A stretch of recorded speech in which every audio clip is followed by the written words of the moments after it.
শ্ৰদ্ধাৰ সাংবাদিক বন্ধু বান্ধৱীসকল আৰু আমাৰ উপস্থিত সুধীবৃন্দ, পোনপ্ৰথমে ভাৰতীয় জনতা পাৰ্টি আৰু আমাৰ মিত্ৰ দলৰ হৈ অসমবাসী ৰাইজক বিগত পঞ্চায়ত নিৰ্বাচনত আমাৰ প্ৰতি দেখুওৱা মৰম, শুভকামনা আৰু আশীৰ্বাদৰ বাবে বহুত বহুত ধন্যবাদ জনাইছোঁ। আমাৰ দলৰ ৰাজ্যিক সভাপতি শ্ৰী দিলীপ শইকীয়া ডাঙৰীয়া আৰু আমাৰ কাৰ্যকৰ্তাসকলৰ যি প্ৰচেষ্টা আছিলে সমগ্ৰ নিৰ্বাচনত তেওঁলোকৰ যি কঠোৰ পৰিশ্ৰম আছিলে তাৰ বাবেও মই তেখেতসকলক অন্তৰৰ গভীৰতম কোণৰ পৰা কৃতজ্ঞতা জ্ঞাপন কৰিছোঁ। নিৰ্বাচনৰ প্ৰকৃত যিটো ফলাফল, এই ফলাফলটো নিৰ্বাচনী আয়োগে আনুষ্ঠানিকভাৱে এতিয়াও প্ৰকাশ কৰা নাই, কিন্তু জিলা আয়ুক্তসকলে নিৰ্বাচনী ফলাফল আনুষ্ঠানিকভাৱে প্ৰকাশ কৰিছে আৰু আমি প্ৰত্যেকখন জিলাৰ পৰা সংগ্ৰহ কৰা কিছু ডেটা বা আমি প্ৰত্যেকখন জিলাৰ পৰা আমি যি ধৰণে আমি ডাটা পাইছোঁ তাৰ ভিতৰতে আমি আমাৰ ফলাফলখিনি ক'ব বিচাৰিছোঁ। হয়তো শেষ ব্যাখ্যাত ক'ৰবাত এখন আসন বেছি, ক'ৰবাত এখন আসন কম হ'ব পাৰে, কিন্তু ৰাফলি নিৰ্বাচনৰ ফলাফল এইটোৱে বুলি আমি গ্ৰহণ কৰিব পাৰোঁ। জিলা পৰিষদত আপোনালোকে জানে যে আমাৰ সৰ্বমুঠ যি আসন আছিলে সেই সৰ্বমুঠ আসন আছিলে 397টা আৰু এই 397খন আসনৰ ভিতৰত আমাৰ গণ পৰিষদ দল আৰু ভাৰতীয় জনতা পাৰ্টীয়ে আমি নিৰ্বাচনত সম্পূৰ্ণ এটা মিত্ৰ দল হিচাপে প্ৰতিদ্বন্দ্বিতা কৰিছিলোঁ আৰু আমাৰ হাতত থকা তথ্য মতে 300টা সিটত আমি নিশ্চিত বিজয় হৈছোঁ। এটা সিটৰ ওপৰত অলপ কনফিউজন আছে, এখন হিচাপ কৰিলে আমি এটা সিট পোৱা দেখুৱাই, এটা হিচাপ কৰিলে নোপোৱা দেখুৱাই, কিন্তু আমি 300 বুলি এটা ফিগাৰ এটা আমি ল'ব খুজিছোঁ আৰু এই 300ৰ যদি আপোনালোকে ভাগ কৰিব খোজে যে 300টো আমি কেনেকৈ ভাগ কৰিম, 200 ইয়াত 72টা সিট ভাৰতীয় জনতা পাৰ্টীয়ে লাভ কৰিছে আৰু 28টা সিট আমাৰ অসম গণ পৰিষদ দলে লাভ কৰিছে। ইয়াৰ ভিতৰত 4টা সিট গোৱালপাৰাত ৰাভা আছং যৌথ মঞ্চই লাভ কৰিছে, কিন্তু তেওঁলোক বিজেপিৰ চিম্বলতে ইলেকশ্যন খেলিছিল। গতিকে আমাৰ হাতত হিচাপ মতে 300 + 4 304 হ'ব লাগে, কিন্তু ডিচিসকলে 300 বুলি জনাইছে, গতিকে আমি মাজতে ৰাখি থৈ দিছোঁ। এতিয়া কি যি নহওক, আমাৰ বিজেপিৰ বিজয়ৰ ভিতৰত ৰাভা আছং যৌথ মঞ্চৰো বিজয়ী প্ৰাৰ্থীসকলৰ নাম সন্নিৱিষ্ট হৈ আছে। আৰু যদি আমি হিচাপ কৰি চাওঁ, এইবাৰ মিত্ৰ দলে জিকাৰ যিটো সমানুপাতিক যে আমি কিমান পাৰ্চেণ্টেজ জিকিলোঁ, 76.27% সিটত ভাৰতীয় জনতা পাৰ্টি আৰু আমাৰ মিত্ৰ দল অৰ্থাৎ NDA এইবাৰ 76.22% সিটত আমি জয়লাভ কৰিছোঁ।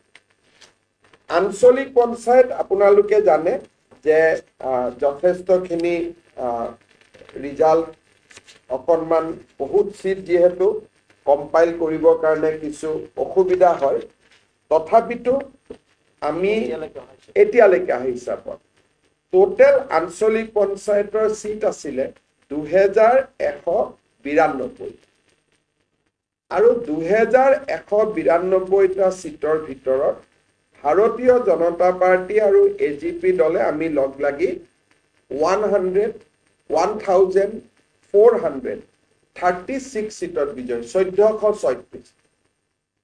যদি আমি ব্ৰেকআপ কৰোঁ, 1265টা ভাৰতীয় জনতা পাৰ্টি আৰু 171টা আমাৰ অসম গণ পৰিষদ সম্পূৰ্ণ মিলি 1436টা সিট।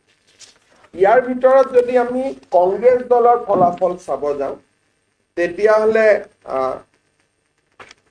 কংগ্ৰেছ দলে জিলা পৰিষদত আমাৰ হাতত কৰবাত এটা দুটা খেলিমেলি হ'ব পাৰে, কংগ্ৰেছে আমাৰ হাতত পৰা তথ্য মতে 72টা সিটত জিকিছে। আৰু 72টা সিট যদি আমি হিচাপ কৰোঁ ই মাত্ৰ 18%। আমি 76.22 আৰু কংগ্ৰেছ দল অনলি 18%। আৰু আঞ্চলিক পঞ্চায়ততো যদি আমি হিচাপ কৰোঁ তেতিয়াহ'লে কংগ্ৰেছ দলে আঞ্চলিক পঞ্চায়তত 21% সিট আৰু বিজেপি দলে আমি মিত্ৰ গোষ্ঠীৰ সৈতে লাভ কৰিছোঁ 66%। এতিয়া এই ডেটাটোক যদি আমি যোৱা বছৰৰ পঞ্চায়ত নিৰ্বাচনৰ সৈতে অকণমান সামঞ্জস্য ৰাখিব খোজো, যোৱাবাৰ বিজেপি আৰু এজিপি দলে যদি আমি একেবাৰে NDA হিচাপে ক'ব যাওঁ, বিজেপিয়ে অকলে লাভ কৰিছিল 50.48 আৰু এজিপি দলে লাভ কৰিছিল 4.52। যোৱাবাৰ ইলেকশ্যনত বিজেপি আৰু এজিপি দলৰ দুইটাৰ যদি আমি পাৰফৰ্মেন্সটো যোগ কৰি দিওঁ 55% আছিল। আৰু যদি অকণমান আৰু চাব যায় বিজেপি আৰু এজিপি লগাই যোৱাবাৰ আমি 231টা সিট আমি পাইছিলোঁ, 231। সো 231টা সিট 300 হ'লগৈ আৰু 55% 76% হ'লগৈ। কংগ্ৰেছ দলৰ ইণ্টাৰেষ্টিং হ'ল যে যোৱাবাৰ কংগ্ৰেছ দলে 35% সিট জিকিছিলে অলমোষ্ট জিলা পৰিষদত, আৰু 35%ৰ জেগাত এইবাৰ তেওঁলোকে 18% জিকিলে, যিটো আমি পুৰা হাফ বুলি নকৈ 36 হ'ব, হাফৰ ওচৰে পাজৰে 18%। আঞ্চলিক পঞ্চায়তত যোৱাবাৰ আমি লাভ কৰিছিলোঁ দুইটা দলে লগ লাগি ৰাফলি 52%। এইবাৰ আমি লাভ কৰিছোঁ 66%। আৰু যোৱাবাৰ আঞ্চলিক পঞ্চায়তত কংগ্ৰেছ দলৰ পাৰ্চেণ্টেজ আছিলে 35 আৰু এইবাৰ তেওঁলোকৰ নামি আহি হ'ল 21।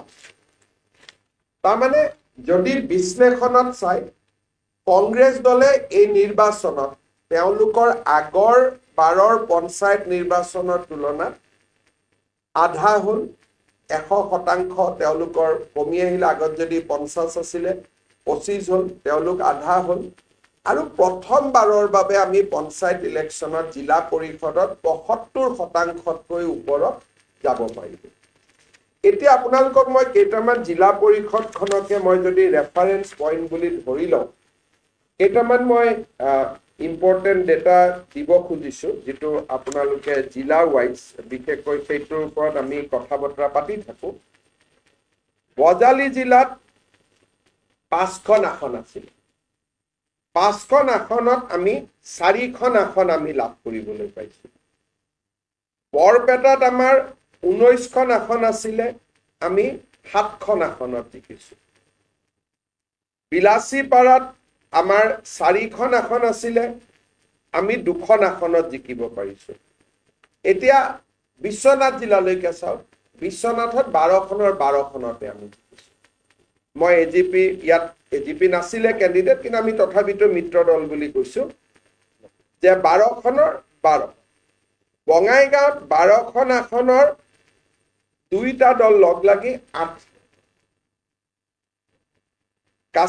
কাছাৰত যদি চাই 25খন আসন আছিলে, আমি 16খন আসন।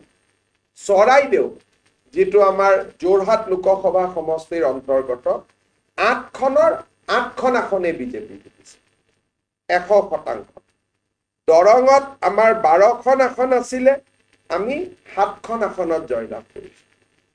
ধেমাজিত খুব ইম্পৰ্টেণ্ট ৰিজাল্ট এইটো, 12খনৰ 12খনতে আমি জয়লাভ কৰিছোঁ। ধুবুৰীত 12খনৰ আমি 3খনত জিকিছো, ঢকুৱাখানাত আমি 4খনৰ 4য়ে জিকিছো, ডিব্ৰুগড়ত 22খনৰ আমি দুইটা লগি 22খনে জিকিছো, গোৱালপাৰাত এইটো খুব এটা সিগনিফিকেন্ট ৰিজাল্ট, তাতে সাধাৰণতে বিজেপি ইমান নিজিকে, এইবাৰ 16টা সিটৰ আমি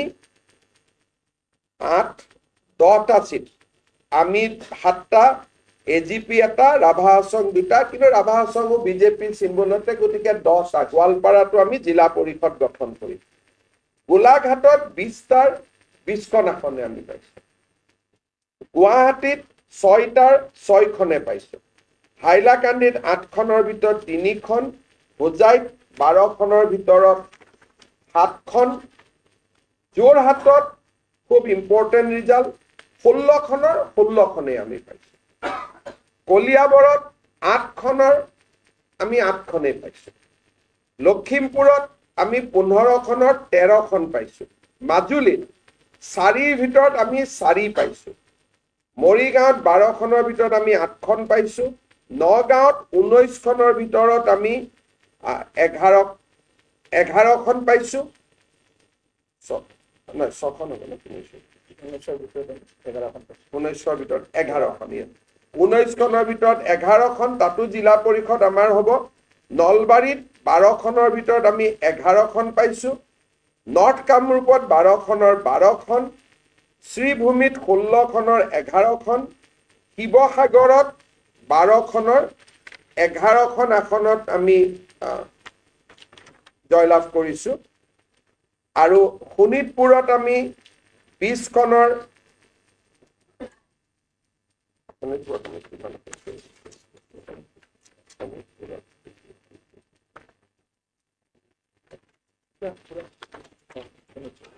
শোণিতপুৰত আমি 20খন আসনতে জয়লাভ কৰিছো, সাউথ কামৰূপত আমি 12খন আসনৰ 6খন লাভ কৰিছো, মানকাছাৰত আমি আসন জইন কৰা নাই, তিনিচুকীয়াতো আমি 22খন আসনত জয়লাভ কৰিছো। তাৰমানে এক প্ৰকাৰ যদি আপোনালোকে চাব যায়, সংখ্যালঘু এলেকাটোক বাদ দি আমি সকলো স্থানতে 100ৰ ভিতৰত 100টা সিট পাইছো।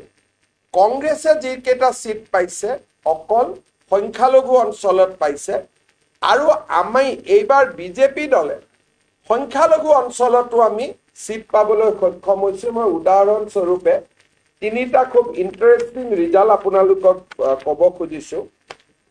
আমাৰ বৰপেটাত হৰিপুৰ এখন জিলা পৰিষদ আছে, 70% তাত 90% আমাৰ সংখ্যালঘু, তাতে আমাৰ প্ৰাৰ্থী হাইদৰ আলী হুছেইন জয়লাভ কৰিছে। তাৰপিছত আমাৰ নলবাৰীত বৰক্ষেত্ৰী চৰ বুলি এটা সিট আছে, য'ত 100% সংখ্যালঘু, তাতে আমাৰ প্ৰাৰ্থী আনোৱাৰা খাতুন জয়লাভ কৰিছে। জলেশ্বৰ সমষ্টি, য'ত আজিলৈকে বিজেপিয়ে আমি পদুম ফুল কাকো দেখুৱাবই পৰা নাছিলো, জলেশ্বৰ সমষ্টিটো আমাৰ প্ৰাৰ্থী মেহেৰ জামাল হক জয়লাভ কৰিছে। ই জলেশ্বৰ সমষ্টিৰো এটা অংগ। তাৰ মানে 100, আমি 100 বুলি ক'লে ভুল হয়, 90 বুলি কওক, 85% কওক, 90-85% থকা সংখ্যালঘু সিটো এইবাৰ আমি 3টা প্ৰথম খবৰ মতে 40%-45% সংখ্যালঘু থকাটো আমি বহুত সিট পাইছো, কিন্তু 90% থকাও আমি 3টা সিট পাইছো, আৰু এইটো এটা প্ৰাৰম্ভিক খবৰ। এই খবৰটো হয়তো আৰু ভাল হ'ব। সংখ্যা গৰিষ্ঠ অৰ্থাৎ হিন্দু লোক থকা অঞ্চলত 100ৰ ভিতৰত 100। কংগ্ৰেছে হিন্দু লোক থকা সমষ্টি এটাও সিট জিকিব পৰা নাই, ক'তো থ্ৰু আউট আছাম ক'তো তেওঁলোকে এটাও সিট জিকিব পৰা নাই। বিজেপিয়ে ওলোটাই সংখ্যালঘু বা মুছলিম লোক থকা অঞ্চলতো আমি 3টা ষ্টেট জিকিছো, আৰু 40-45% থকা মুছলিম সিটটো আমি বহুত জিকিছো। তাৰ মানে ভাৰতীয় জনতা পাৰ্টিয়ে নিজৰ পৰম্পৰাগত যিটো আমাৰ সমষ্টি, তাত আমি আগতকৈ বহুত বেছি ভাল কৰিছো, আৰু যি আমাৰ পৰম্পৰাগত সমষ্টি নহয় তাতো আমি শক্তিশালী প্ৰৱেশ আমি কৰিব পাৰিছোঁ। এই পঞ্চায়তৰ নিৰ্বাচন ৰাজনীতিৰ দৃষ্টিভংগীৰ ফালৰ পৰা বিশ্লেষণৰ ফালৰ পৰা এটা অভূতপূৰ্ব। আমি বিজেপিয়ে ইমান চিট আশাও কৰা নাছিলোঁ, কাৰণ আমি সদায় কেতিয়াও যোৰহাটত আমি 100 পাম, মাজুলীত 100ৰ ভিতৰত 100 পাম, শিৱসাগৰত 99 পাম, ডিব্ৰুগড়ত 100ৰ ভিতৰত 100 পাম, তেনেকৈ আমি ভবাও নাছিলোঁ। সকলো জেগাতে এটা দুটা চিট কৰবাত এৰি যাব বুলি আমি আশা কৰিছিলোঁ। কিন্তু ৰাইজে এইবাৰ আমাক য'ত আমি আশা কৰিছোঁ তাতকৈ আমাক আশাতকৈ বেছি ভোট দিছে, আৰু য'ত আশা কৰা নাই তাতো আমাক তেওঁলোকে যথেষ্ট মৰম সাদৰ দেখুৱাইছে। সংখ্যালঘু এৰিয়াত আৰু এটা ডাঙৰ ডেটা পিছত আমি আপোনালোকক দিম। ক'ৰবাত আমি হাৰিছোঁ যদিও ছাবষ্টেঞ্চিয়েল ভোট পাইছোঁ। ধৰক মই এটা সৰু উদাহৰণে দিওঁ, হোজাই, ঢিং, চামুগুৰি, এইবিলাক সমষ্টিত এতিয়াতো সমষ্টিবিলাক বদলি গ'ল। বদলি যোৱাৰ পিছতো 90% য'ত সম্পূৰ্ণ সংখ্যালঘু লোক থাকে তাতে বিজেপিয়ে 30 হাৰিছোঁ, কিন্তু 30-35% ভোট পাব সক্ষম হৈছে। কৰবাত এতিয়া ধৰক চমৰীয়াতে আমাৰ প্ৰাৰ্থীগৰাকী হাৰিছে, তাত এইটো 100% মুছলিম ডমিনেটেড চিট, কিন্তু হাৰিলেও আমাৰ প্ৰাৰ্থীগৰাকীয়ে 30% ভোট পাইছে। তাৰমানে পৰম্পৰাগত স্থানততো আমি ভাল কৰিছোৱেই, য'ত আমি সদায় কৰোঁ তাত আমি 80% কৰোঁ, 70 কৰোঁ, এইবাৰ তাত আমি 100 কৰিছোঁ।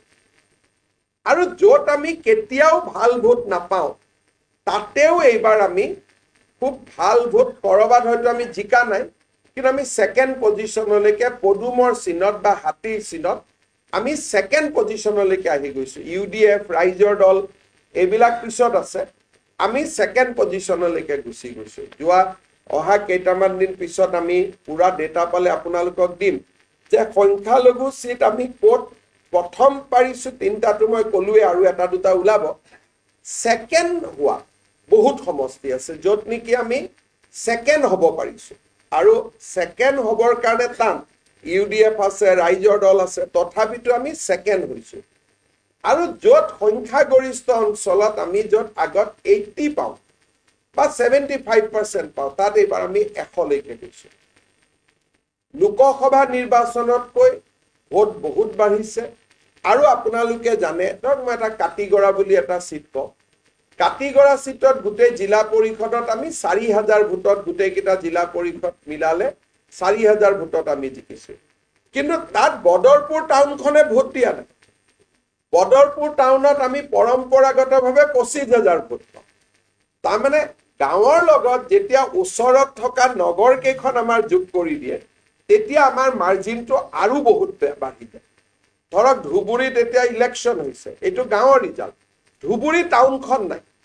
ধুবুৰী টাউনখন পৰম্পৰাগতভাৱে বিজেপিক সদায় আশীৰ্বাদ কৰে, বাঢ়ি যায়। এটা কামৰূপত মই এটা ৰিজাল্ট দিছোঁ আপোনালোকক, কামৰূপৰ ৰিজাল্টত গুৱাহাটী চিটিখন নাই। গতিকে চিটিখন অহাৰ লগে লগে ৰিজাল্টটো আৰু এম্প্লিফাই হয়। কাছাৰ জিলাৰ মই ৰিজাল্ট দিছোঁ, শিলচৰ টাউনখন নাই। নলবাৰী ৰিজাল্ট দিছোঁ, নলবাৰী টাউনখন নাই। বৰপেটা ৰিজাল্ট দিছোঁ, বৰপেটা টাউনখন নাই। গতিকে লগত যদি টাউনখন যোগ কৰি দিয়ে কংগ্ৰেছৰ ভোট আৰু কমি যায়, যদি বিধানসভা হিচাপত চাব। কাটিগড়াত যদি আজি কংগ্ৰেছে 40% পাইছে, আমি 60 পাইছোঁ, বদৰপুৰখন ইয়াত লগাই দিয়াৰ লগে লগে কংগ্ৰেছৰ ভোটটো 30 হৈ যায়, আমি 70লৈকে গুচি যাওঁ। এই ৰিজাল্টটোৱে যদি আমি বিধানসভাত ৰেপ্লিকেট কৰিব চেষ্টা কৰোঁ, প্ৰায় 103টা চিট। যদি বিধানসভা ইলেকশ্যনৰ লগত টাউনত যোৱাবাৰ মিউনিচিপালিটিত পোৱা বা লোকসভাত ভোট পোৱা যদি আমি চিটখিনি হিচাপ কৰি দিওঁ, সৰ্বমুঠ আমাৰ 103টা চিটত আমি ক্লিয়াৰ লিড ইয়াত দেখা পোৱা যায়। গতিকে এটা খুব ডাঙৰ এটা সাংঘাতিক ৰিজাল্ট, এটা বহুত বেছি ভাল ৰিজাল্ট। প্ৰধানমন্ত্ৰী মোদী ডাঙৰীয়াক আমি ধন্যবাদ জনাইছোঁ। তেখেতৰ অসমৰ প্ৰতি থকা ভাল পোৱা সকলো মানুহে গ্ৰহণ কৰিছে, আৰু মানুহে তেখেতক মৰম আৰু আশীৰ্বাদেৰে উপচাই দিছে। অসমবাসী ৰাইজৰ আশীৰ্বাদ আমি নিৰ্মালী হিচাপে আমাৰ শিৰত তুলি লৈছোঁ, আৰু ভাৰতীয় জনতা পাৰ্টি, অসম গণ পৰিষদ আৰু ৰাভা আশ্ৰম যৌথ মঞ্চ, গণশক্তি আমি সকলোৱে মিলি মিত্ৰতাৰে বিধানসভাৰ নিৰ্বাচনতো এনেকৈ আমি প্ৰতিদ্বন্দ্বিতা কৰিম আৰু এনেকৈয়ে আমি সুন্দৰ ফলাফল এটা কৰাৰ বাবে আমি চেষ্টা কৰিম। অহা দিনকেইটা আপোনালোকে জানে লোকসভাৰ পৰা পঞ্চায়ত ইলেকশ্যনৰ মাজত আমি কোনো স্কিম কৰিব পৰা নাই। মোক আজি ৰাতিপুৱা এজন মন্ত্ৰীয়ে কৈছে যে মুখ্যমন্ত্ৰী মহোদয় এইবাৰতো আমি মুখেৰি চলাইছো, কাৰণ অৰুণোদয়ৰ প্ৰপত্ৰহে যোগাৰ কৰিছো, দিব পৰা নাই। মহিলাৰ 10,000ৰ প্ৰপত্ৰহে যোগাৰ কৰিছো, দিব পৰা নাই। ল'ৰা ছোৱালী কৈছো 1 লাখ টকাকৈ আপোনালোকক আমি আত্মসংস্থাপনৰ কাৰণে দিম, কিন্তু আমি দিব পৰা নাই। এতিয়াৰ পৰা অহা মাহৰ পৰা আমাৰ আঁচনিবিলাক ৰূপায়ণ আৰম্ভ হ'ব। গতিকে আপোনালোকে ভাবক যে এই ফলাফলৰ লগত আৰু কিমান এলিমেণ্ট যোগ হ'ব আছে। এতিয়াতো লোকসভা ইলেকশ্যন হৈ গ'ল, পঞ্চায়ত ইলেকশ্যন, আমাৰ সাংগঠনিক আৰু আমাৰ মুখৰ কথাৰ ওপৰত ৰাইজৰ ভৰসা, এই দুটাক যোগ কৰি আমি এইখিনি পাইছোঁ। কিন্তু যেতিয়া আমি এতিয়া গেছৰ চিলিণ্ডাৰৰ দাম কমাম বুলি কৈছোঁ, কিন্তু যেতিয়া অক্টোবৰৰ পৰা কমি যাব তেতিয়া তাৰ ইম্পেক্ট আৰু কিমান বিশাল হ'ব পাৰে আপোনালোকে চিন্তা কৰক।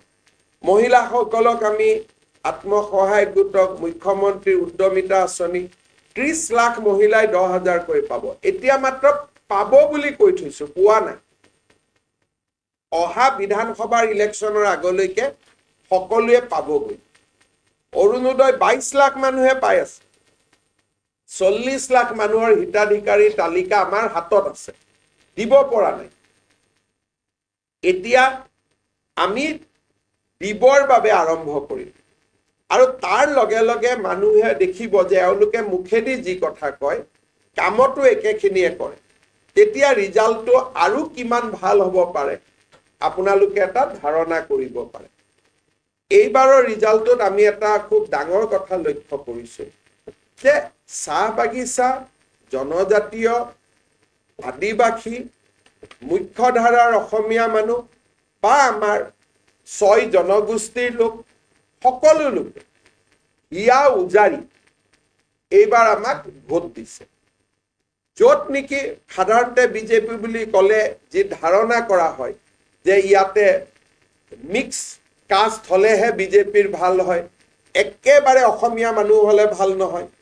এইবাৰ যি গাঁৱত অকল 100% আহোম মানুহ আছে, 100% মৰাণ আছে, 100% মটক আছে, 100% কোচ আছে, 100% কলিতা আছে, 100% চুতীয়া মানুহ আছে, তাতো আমি সম্পূৰ্ণৰূপে বিজয় লাভ কৰিবলৈ সক্ষম হৈছোঁ। আৰু জেনেৰেলি অসমীয়া মুছলমানে হওক বা বৰাক উপত্যকাৰ মুছলমান মানুহে হওক, ভোটৰ পাৰ্চেণ্টেজটো আমালৈকে বাঢ়ি গৈ আছে। মই আশা কৰোঁ যে আৰু 2-4টা ইলেকশ্যনৰ পিছত আমি তেনেকুৱা সমষ্টিসমূহতো লাহে লাহে শক্তিশালী পৰ্যায়ত যাবগৈ পাৰিম।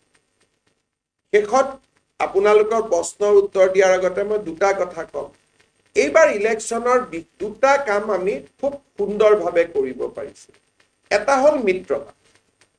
এজিপি আৰু ৰাভা যৌথ সংগ্ৰাম মঞ্চ, গণশক্তি, আমাৰ 4টা দলৰ লগত যিটো বুজাবুজি ইমান স্মুথ আছিলে। আগত কেতিয়াবা কৰবাত খেলি মেলি হয়, এইবাৰ খুব স্মুথ আছিলে। এজিপি দলৰ সভাপতি অতুল বৰা, ৰাভা আশ্ৰমৰ টংকেশ্বৰ ৰাভা, গণশক্তিৰ পৰমানন্দ চায়েঙীয়া আৰু আমাৰ দলৰ সভাপতি দিলীপ শইকীয়া, এই 4গৰাকীয়ে লগ লাগি খুব ধুনীয়া কৰি, আৰু মই সোমাবলগীয়া হোৱাই নাই। আপোনালোকে জানে যে ইলেকশ্যনৰ সময়ত মই 4 দিনৰ কাৰণে বিদেশত আছিলোঁ। আমাৰ দলৰ সভাপতিসকলে অত্যন্ত ধুনীয়া কৰি আণ্ডাৰষ্টেণ্ডিং কৰিলে, যি আমাৰ তলত তৃণমূল পৰ্যায়ত মানুহক বহুত উৎসাহিত কৰিলে। দ্বিতীয়তে প্ৰাৰ্থী তালিকা, বোলে ইয়াক টিকট বিক্ৰী কৰিছে, অফিচত আহি মাৰামাৰি হৈছে, একো হোৱা নাই। এটা প্ৰাৰ্থী তালিকা মণ্ডলৰ পৰা জিলালৈকে জিলাৰ পৰা ৰাজ্যিকলৈকে, মণ্ডল সভাপতিৰ পৰা জিলা সভাপতিলৈকে, জিলা সভাপতিৰ পৰা ৰাজ্যিক সভাপতিলৈকে, আৰু আমাৰ প্ৰভাৰীসকললৈকে, মন্ত্ৰীসকললৈকে যাৰ যাৰ দায়িত্বত আছিল, ইমান ধুনীয়াকৈ কাম কৰিলে। যেতিয়া টিকেট ডিষ্ট্ৰিবিউশ্যন হৈ গ'ল, ধুনীয়াকৈ হৈ গ'ল, তেতিয়া মই দিলীপ শইকীয়াক কৈছিলোঁ যে ইমান ধুনীয়া টিকট হ'ল, গতিকে আমি জিকাটো নিশ্চিত। এটা হ'ল মিত্ৰতা, দ্বিতীয়তে হ'ল সুন্দৰ টিকেট ডিষ্ট্ৰিবিউশ্যন। তাৰপিছত যদি প্ৰচাৰত চাই, আমাৰ দুইগৰাকী কেন্দ্ৰীয় মন্ত্ৰী সৰ্বানন্দ সোণোৱাল ডাঙৰীয়াই সম্পূৰ্ণ সময় দিলে, পবিত্ৰ মাৰ্ঘেৰিটাইও সম্পূৰ্ণ সময় দিলে নিৰ্বাচনত। পবিত্ৰ মাৰ্ঘেৰিটাই যোৰহাট সমষ্টিত, যোৰহাট, চৰাইদেউ, শিৱসাগৰত পবিত্ৰ মাৰ্ঘেৰিটাই তাতে নিজে ইলেকশ্যন উঠিলে, যিমান কষ্ট কৰে সিমান কৰিলে। সোণোৱাল ডাঙৰীয়াই ডিব্ৰুগড় লোকসভাত কৰাৰ উপৰিও গোটেই অসমখনতে যি ধৰণে কেম্পেইন কৰিব লাগে আমি দলে যেনেকৈ বিচাৰিছোঁ তেওঁ সময় দিলে। প্ৰাক্তন কেন্দ্ৰীয় মন্ত্ৰী ৰামেশ্বৰ তেলী, কামাখ্যা তাছা আৰু আমাৰ সকলো সংসদ, একেবাৰে আমাৰ AGP দলৰ ফণীভূষণ চৌধুৰীৰ পৰা আৰম্ভ কৰি বিজুলী কলিতা মেধিলৈকে সকলোৱে ফিল্ডত কাম কৰিলে।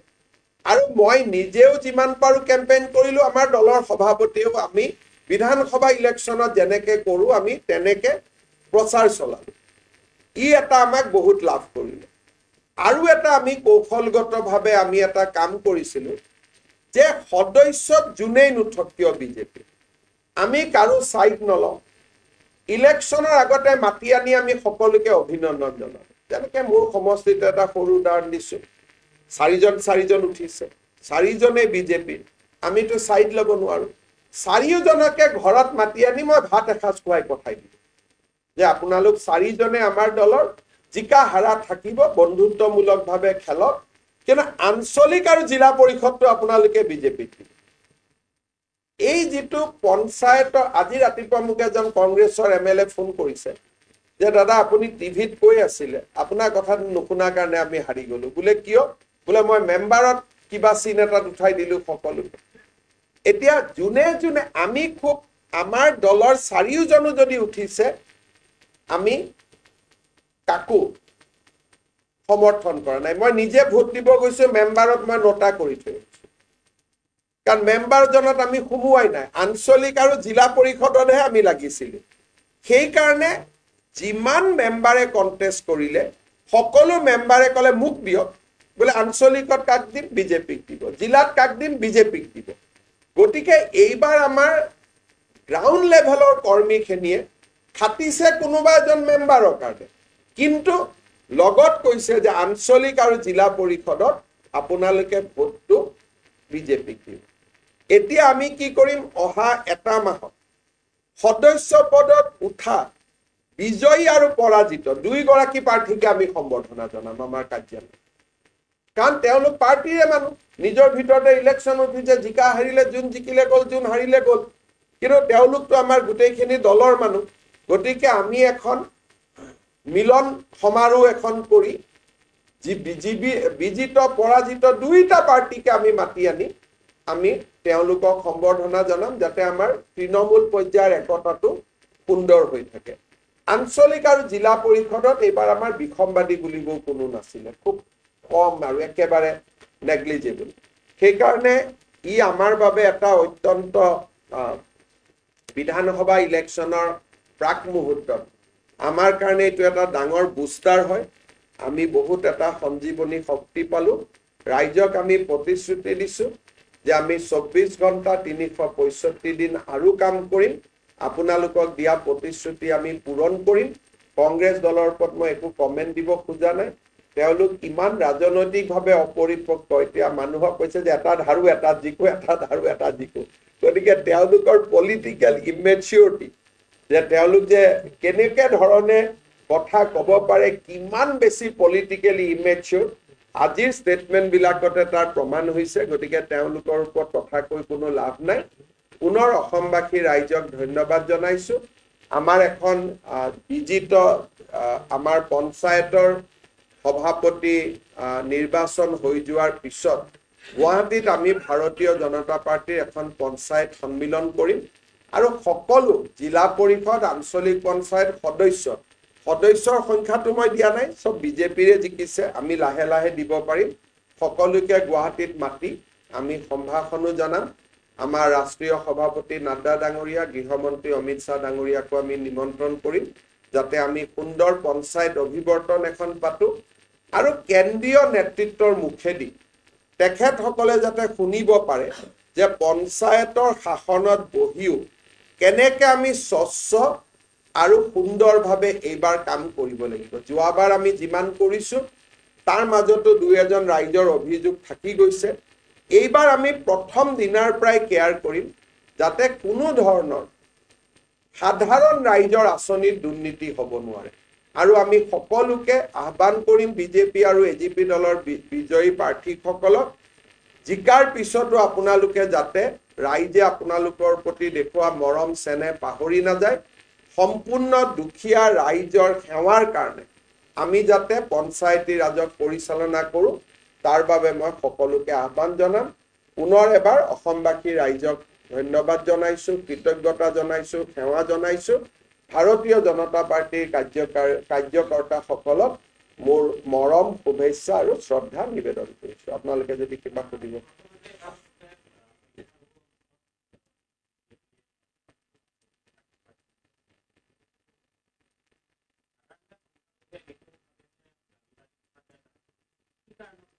চাওক, সংখ্যালঘু মহিলাসকল বিজেপিৰ লগত খুব দ্ৰুত গতিত গোট খাইছে।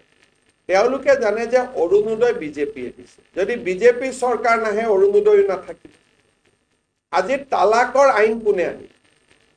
নৰেন্দ্ৰ মোদী আনিলে। যদি মোদী ডাঙৰীয়া নাহে আকৌ তালাক আহি যাব। এতিয়া মোদী ডাঙৰীয়াই ইউনিফৰ্ম চিভিল কোডৰ কথা কৈছে। তাৰমানে এজন মহিলাই কেতিয়াও পুৰুষৰ অত্যাচাৰ পাব নালাগে। আজি চাইল্ড মেৰেজৰ এগেইনষ্টত আমি কাম কৰিছোঁ।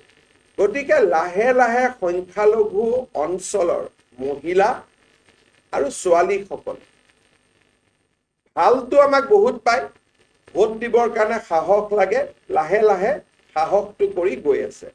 আৰু সংখ্যালঘু সমাজৰ যিখিনি নেশ্যনেলিষ্ট থাকে, যোনে ভাৰতক ভাল পায়, নিজৰ দেশ বুলি ভাবে, প্ৰধানমন্ত্ৰী ডাঙৰীয়াই যি ধৰণে দেশখন চলাইছে অলপ দেৰি লাগে। আকাশত মেঘটোতো স্থায়ী নহয়। গতিকে লাহে লাহে যিবিলাক কথা ওলাই আছিলে, বিজেপি আহিলে মছজিদ নোহোৱা কৰি দিব, বিজেপি আহিলে নামাজ পঢ়িব নোৱাৰিব, এই কথাবিলাক 15 বছৰৰ পিছত মানুহে বুজি পাইছে যে এইবিলাক আমাক ভয় খুৱাবৰ কাৰণে কৈছে, আচলতে নহয়। শিৱসাগৰ যোৰহাটত আমাক সংখ্যালঘু ৰাইজে ভোট দিছে। এইবাৰ কাষ্ট চেঞ্চাছ আহি আছে। প্ৰথমবাৰৰ বাবে জলহা হওক, চয়দ হওক, দেশী হওক, সকলোৱে নিজৰ কাষ্ট লিখিব পাৰিব। গতিকে বহুতবিলাক ডেভেলপমেণ্ট হৈ আছে, যাৰ কাৰণে মই ভাবোঁ যে সংখ্যালঘু অঞ্চলৰ বেলটত বিজেপিৰ সংখ্যাটো লাহে লাহে বাঢ়ি গৈ আছে আৰু লাহে লাহে আৰু মেচিয়ৰ হ'ব। বিধানসভাতো সংখ্যালঘু মহিলাই কোনেও কংগ্ৰেছত ভোট নিদিয়ে, কাৰণ তেওঁলোকে অৰুণোদয় পাই আছে, তেওঁলোকে গেছ কম দামত পাব, তেওঁলোকে 10,000 টকা পাব। গতিকে তেওঁলোকে জানে এই কংগ্ৰেছ আহিলেতো একো নহ'ব। গতিকে বিধানসভাতো চাইলেণ্ট ভোট আৰু বেছি পৰিব। পঞ্চায়ততো তথাপিতো অলপ পচন্দ থাকে। বিধানসভাত চাইলেণ্ট ভোট সংখ্যালঘু এৰিয়াত আৰু বহুত পৰিব।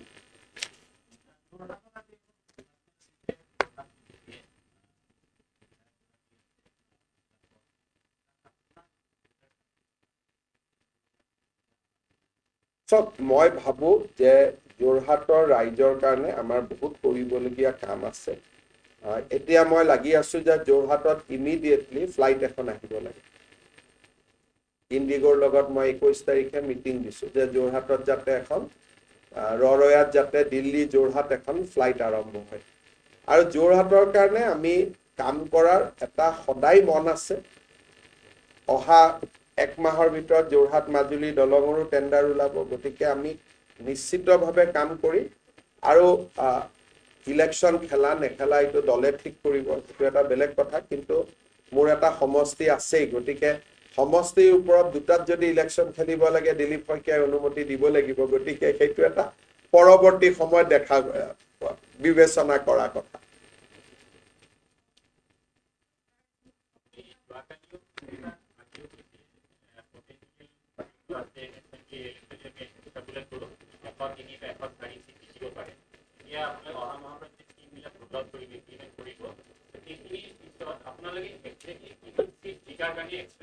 আমি 63 সিট জিকাৰ কাৰণে লাগিম 126ৰ আধা কিমান 126ৰ আধা হ'ল 63 64টা সিট হলে চৰকাৰ যদি আমি কওঁ যে আমি 103টা পাম মানুহে ভাবিব ইহত অহংকাৰী হয় যদি কওঁ 95 সিট পাম মানুহে ভাবিব ইহত অহংকাৰী হয় গতিকে আমি কন্টেষ্ট কৰি মনে প্ৰাণে 105টা সিটত ভাল ক্যান্ডিডেট আমি দিম কিন্তু 64টা সিট পালে চৰকাৰ হয় গতিকে আমি এনেকুৱা শব্দ নকওঁ যত নেকি কৰবাত মানুহে ভাবে যে এওঁলোকৰ ইলেকশ্যনত জিকাৰ কাৰণে অহংকাৰ হৈছে আমি বিনম্ৰতাৰে সৈতে ৰাইজৰ ওচৰত যাম কিন্তু বিজেপিয়ে যদি ভাল কৰি ৰাইজৰ মাজত কাম কৰে 105টাও জিকিব পাৰে পঞ্চায়ত ইলেকশ্যনৰ ফলাফলক চাই কিন্তু প্ৰত্যেকটো ইলেকশ্যনে বেলেগ হয়তো বিধানসভাত আমি 64টা জিকিম 65টা জিকিম বোলে নহয় আৰু সংখ্যালঘু সিটটো পালো 110টাও জিকিব পাৰো সেইকাৰণে আমি আজিৰ দিনত মিছন 94 মিছন 84 এই শব্দবিলাক আমি ক'ব খোজা নাই মিছন 126 যে আমি 126টা সিটতে ভাল ক্যান্ডিডেট দিম চেষ্টা কৰিম ৰাইজৰ আশীৰ্বাদ বিচাৰিম ৰাইজে যি দিয়ে তাতে আমি সন্তুষ্ট থাকিম ৰাইজৰ ওপৰত আমি নহয় লাও যেনেকে পাতৰ তলত থাকে আমিও ৰাইজৰ তলত থাকিম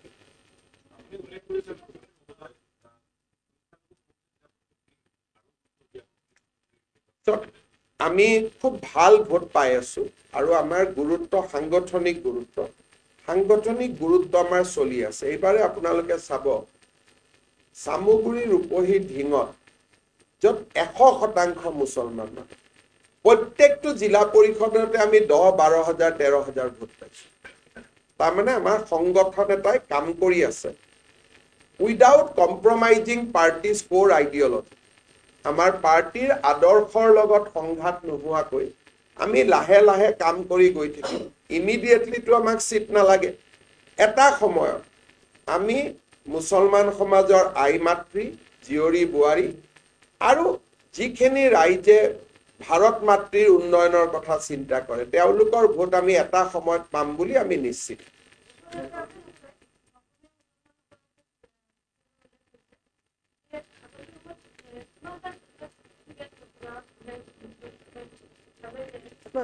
অসমীয়া মুছলমান বুলি ক'লে সংকটটো এনেকুৱা যে জালুকবাৰীতো অসমীয়া মুছলমানে আছে আমাৰ দিলীপ শইকীয়াৰ সমষ্টিটো দৰং ওদালগুৰিতো অসমীয়া মুছলমানে আছে শিৱসাগৰতো অসমীয়া মুছলমান আছে অসমীয়া মুছলমান সমাজত আমি আগৰ পৰা এটা ভোট পাই থাকো আপ টু 30-40 কিন্তু লাহে লাহেটো 60-70 লৈকে যাব আৰম্ভ কৰিছে তাত আমি নৰ্মেলি ভোট পাওঁ এইটো আজি বিজেপি হোৱাৰ পৰাই অসমীয়া মুছলমান সমাজত আমাৰ এটা ভোট আমি পাওঁই কিন্তু সেই ভোটটো লাহে লাহে আৰু বাঢ়িছে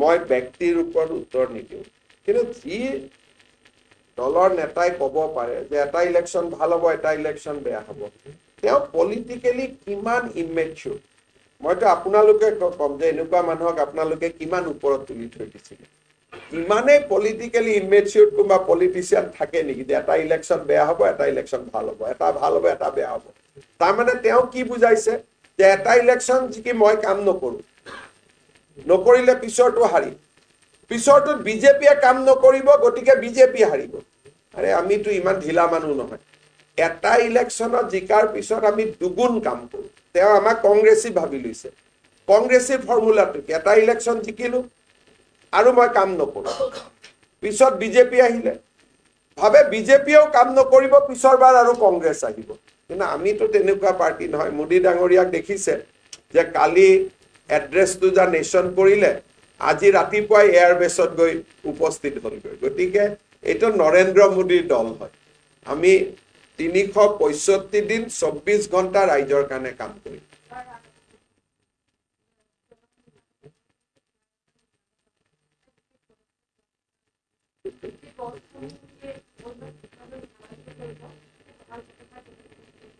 আমি এটা টেকনলজি আনিছো কেতিয়াবা ফ্লাইঅভাৰ বনাবৰ কাৰণে ডাঙৰ গছ বা ৰাস্তা বনাবৰ কাৰণে ডাঙৰ গছ বা ইণ্ডাষ্ট্ৰি বনাবৰ কাৰণে ডাঙৰ গছ চৰকাৰৰ নিয়ম হ'ল যে এডাল গছ যদি কাটো 10ডাল গছ আমি নতুনকৈ ৰুব লাগে কিন্তু তথাপিতো মানুহে অলপ কষ্ট পায় সেইকাৰণে আমি এটা গুৱাহাটীত এবাৰ ফ্লাইঅভাৰত আমি আৰম্ভ কৰিছো এটা মেচিন আছে যোনে নেকি গছডাল শিপাৰ পৰা টানি দিয়ে আৰু আমি তাক নতুনকৈ গছডাল আমি ৰুম আৰু ডিপাৰ্টমেণ্টে গছডালক প্ৰতিপালন কৰিম কাৰণ ৰুলেওতো নহ'ব তাত পানী দিব লাগিব সাৰ দিব লাগিব আমি চেষ্টা কৰিম যাতে গছডালক আমি জীয়াই ৰাখিব পাৰোঁ দিল্লীত নতুন অসম ভৱনটো বনি আছে নতুন অসম ভৱনৰ সন্মুখত দুডাল ডাঙৰ গছ আছিল আপোনালোকে যদি লক্ষ্য কৰে তাক আমি পুৰণা অসম ভৱনলৈকে লৈ গ'লো এডাল নাবাচিলে এডাল ধুনীয়াকৈ বাচিছে গতিকে এই টেকনলজিটো আমি এতিয়া বেছিকৈ ব্যৱহাৰ কৰিম যাতে মানুহে কষ্ট নাপায় কাৰণ উন্নয়নো লাগিব আৰু বিকল্প ব্যৱস্থাও লাগিব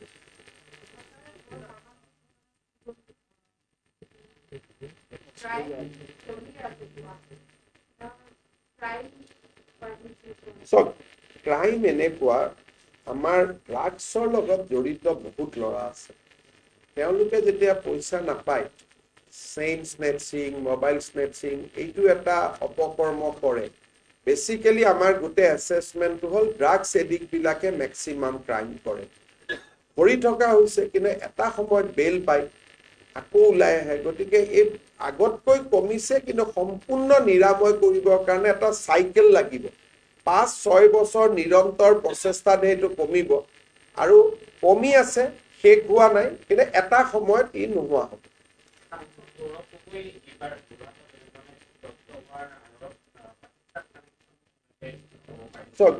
দুটা কথা প্ৰথম কথা যে আপুনি সংখ্যা ঈদৰ দিনা আপুনি নামাজটো ক'ত পঢ়িব গুৱাহাটীত পঢ়িব নে যোৰহাটত পঢ়িব বিহুৰ দিনা আপুনি লতাশিলত যাব নে যোৰহাটত যাব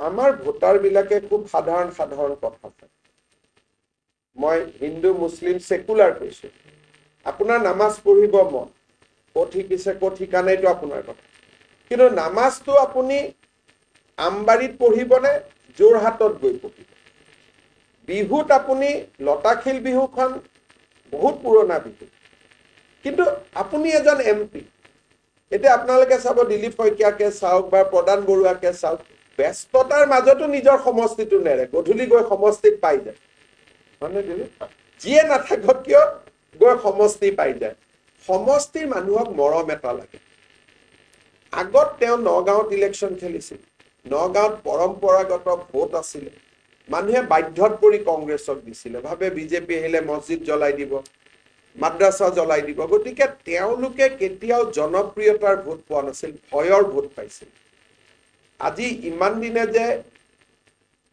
কংগ্ৰেছত সংখ্যালঘু অঞ্চলত যে এমপি বিলাক জিকে তেওঁলোকে ভাবে তেওঁলোক জনপ্ৰিয় কাৰণে জিকে কিন্তু এইটো জনপ্ৰিয়তাৰ ভোট নহয় সংখ্যালঘু মানুহৰ মনত সুমুৱা ভয়ৰ ভোট এইটো যে বিজেপিক ভোট দিলে আজি যে পদ্মুত বৰদলৈ জিকে এইটো জনপ্ৰিয়তাৰ ভোট এটা জায়গাত পদ্মুত বৰদলৈ যাওক এটা জায়গাত আমাৰ কোনোবা এজন এমপি যাওক জনপ্ৰিয়তাটো আমাৰ বেছি কিন্তু ভোটৰ সময়ত মানুহখিনিক ভয় খুৱাই দিয়া যে মছজিদ ভাঙিব মাদ্ৰাসা ভাঙিব গতিকে ভয়তহে পদ্মুত বৰদলৈক ভোট দিয়ে ভয়তহে ৰকিবুল হুছেইনক ভোট দিয়ে ভয়তহে গৌৰৱ গগৈক ভোট দিয়ে যোৰহাটততো ভয় নাই গতিকে যোৰহাটৰ মানুহে পাৰফৰ্মেন্স বিচাৰে সংসদত তেওঁ মণিপুৰৰ কথা কয় যোৰহাটৰ কথাটো নকয় আল্টিমেটলি এমপি জনক কাৰ কথা ক'ব লাগিব কাৰণ মই ভাবো যে পলিটিক্যাল দেউতাকৰ পৰা ডাইৰেক্টলি যদি কোনোবা পলিটিচিয়ান হৈ যায় তেতিয়ালে কৰবাত নহয় কৰবাত এক্সিডেন্ট হ'ব কিন্তু কাৰ্যকৰ্তা হৈ যদি পলিটিচিয়ান হয় এক্সিডেন্ট নহয় মই কাকো নাম ধৰি কোৱা নাই কিন্তু মই ইয়ং পলিটিচিয়ান সকলক ক'ব খোজো বিশেষকৈ যাৰ দেউতাক পলিটিচিয়ান তেওঁলোকে দেউতাকৰ লিগেচিটো বাদ দি নিজে কাৰ্যকৰ্তা হয় যে যুৱ মৰ্চা কৰিলো মহিলা মৰ্চা কৰিলো ভাৰতীয় জনতা পাৰ্টি কৰিলো এসময়ত এমএলএ খেলিলো বোলে নহয় মোৰ দেউতাৰ এমএলএ আছিল মই এমএলএ বহুত দিনলৈকে এইটো নচলে সদায় মোদী ডাঙৰীয়া এই কথাটোকে কৈ থাকে যে ফেমিলি ৰাজনীতি মানুহে এবাৰ বোলে ধুনীয়া এইটো অমুকৰ ল'ৰা গতিকে বাপেকৰ দৰে হ'ব বুলি এবাৰ ভোট দি দিয়ে কিন্তু এটা সময়ত মানুহৰ আমুৱাই যায় এইটোতো বাপেকৰ লগত কোনো লিংক নাই কাৰণ মইতো নাভাবো যে তৰুণ গগৈয়ে কেতিয়াবা নিজৰ ল'ৰাক বিদেশী ৰাষ্ট্ৰৰ নাগৰিক কৰিলে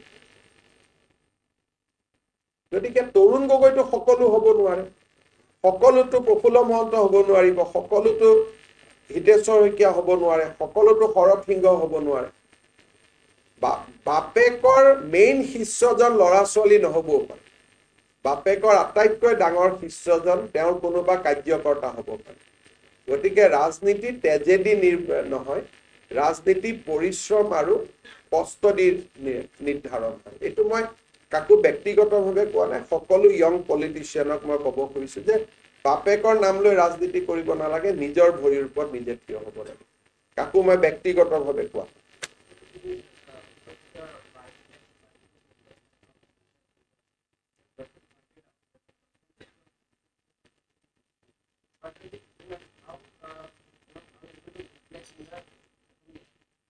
My simple observation in Assam, the Hindu majority are voting us in a more bigger number. So if it was 80, now it is becoming 95%. So Hindu majority people are voting us more and more. And Muslim people from a very low base, maybe 5-2% base, today we are at 30%. It is because of Prime Minister's policy, Sabka Saath, Sabka Vikas. Today, if you look at the welfare scheme, Prime Minister welfare scheme is going maximum to the minority people because they are poor. So the female poor appreciate that. So in my assessment, we are getting in Assam more and more female votes from the minority community. So that is what my observation is.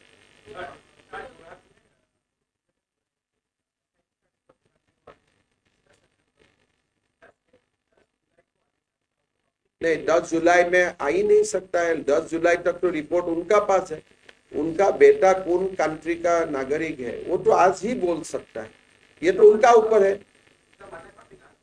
देखिए वो बोलने से सबको मालूम हो जाएगा आप उनको phone में पूछ लीजिए भाई आपका बेटा कौन स्टेट का सिटीजन है आपका जान पहचान है अभी फोन करिए आज अगर रिपोर्ट देना है तो वही दे सकता है यस हम 10 बार गए थे हमारा बीबी 19 बार गए थे वही बोल सकता है लेकिन सरकार को 10 सितंबर तक समय चाहिए लेकिन आपका साथ जान पहचान है तो आप फोन में पूछ लीजिए जरूर आपको आंसर कर देगा वो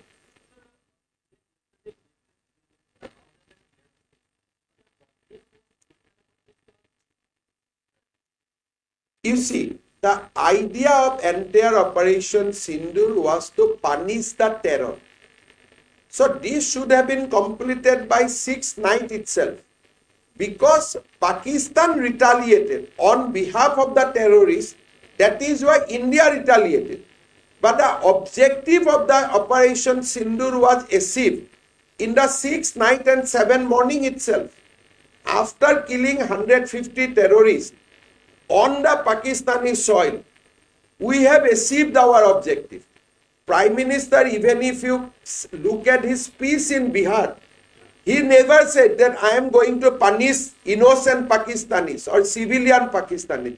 He has said that ये terrorist जहां भी होगा हम ढूंढ के मारूंगा.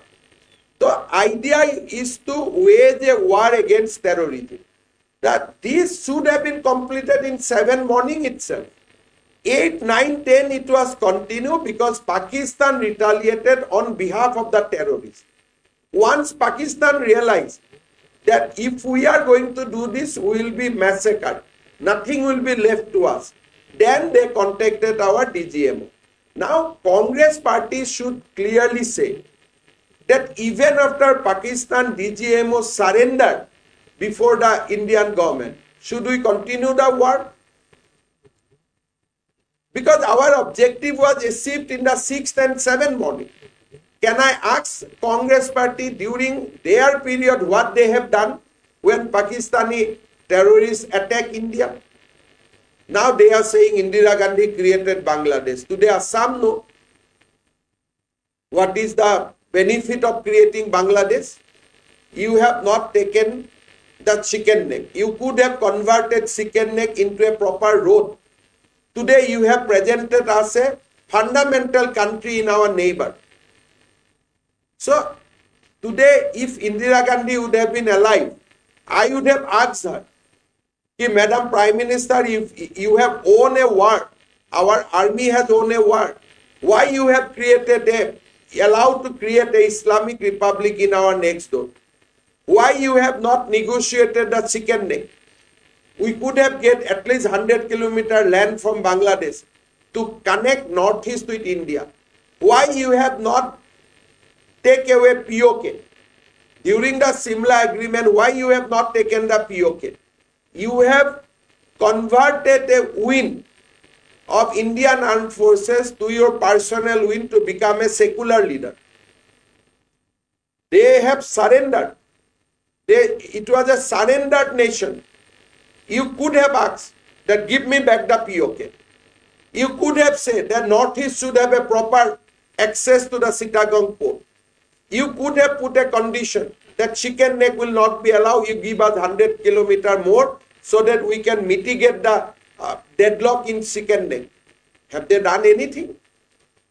Today, Congress party should have asked what Mrs. Gandhi has done during her tenure after that massive win.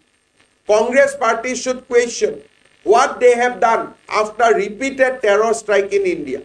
Today, Modi ji has shown India's resolve in Balakot, in Pulwama, and now in Pahalgam.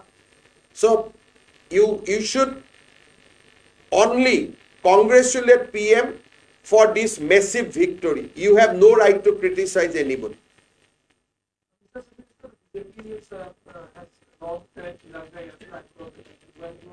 Tomorrow, our president and myself will participate in Tiranga Jatra in Guwahati.